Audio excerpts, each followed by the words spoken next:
Vigata, questo è il nome del rimorchiatore che da oggi affiancherà il Cile, mezzi della compagnia trasporti del gruppo Barbaro, utilizzati per potenziare l'ingresso delle navi nel porto di Porto Empedocle. E stamane la banchina ammiraglio Giuseppe Sciangula ha ospitato la cerimonia di battesimo del Vigata, intitolata all'immaginario borgo letterario del popolare autore empedoclino Andrea Camilleri. Io spero, perché la città immaginaria Vigata in realtà alle spalle c'ha una città reale che è Porto Empedocle, va bene? Anche se io l'ho fatto diventare un paese a geometria variabile, che si impossessa come un buco nero anche di fatti che non sono avvenuti a Porto Empedocle.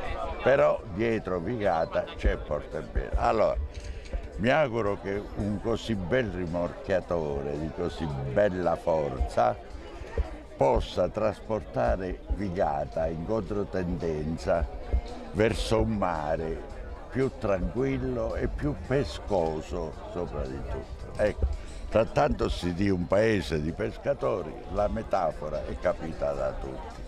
Una cerimonia particolare che cementifica il rapporto tra Porto Empedocle città di cultura e il suo grande autore, ma anche un momento che rappresenta una speranza per Porto Empedocle. No, è più che una speranza, in questa occasione è una certezza, nel senso che il porto empedoclino non ha avuto precedenti dal 2008 ai giorni nostri per incremento dei traffici. Prima del 2008 la morte totale in termini di quantità di movimentazione, in termini anche di movimentazione passeggeri. E allora è servito che cosa? L'enorme quantità di investimenti che siamo riusciti a ottenere e realizzare nell'area portuale. Basta guardare oggi come si presentano le banchine. Il porto è stato rifunzionalizzato, esercito anche bene, e la programmazione che in questo momento è in corso, che riguarda il banchinamento crocieristico, i lavori che sin da agosto riguarderanno la vantellata industriale e la parte di retroporto, sono dei segnali assolutamente tangibili. Il varo di questo strumento di lavoro, che è un rimorchiatore per dimensioni inusuale nella nostra cittadina, nella nostra area portuale, poi intestarlo a Vigata, quasi a scommettere ulteriormente su questa idea di città letteraria, mi pare l'adeguato connubio tra cultura, letteratura e soprattutto economia.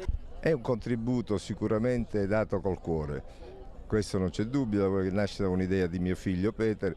Quando abbiamo comprato il rimorchiatore subito ha pensato a Camilleri e a Vigata. Nome più adatto di questo penso che non si poteva dare.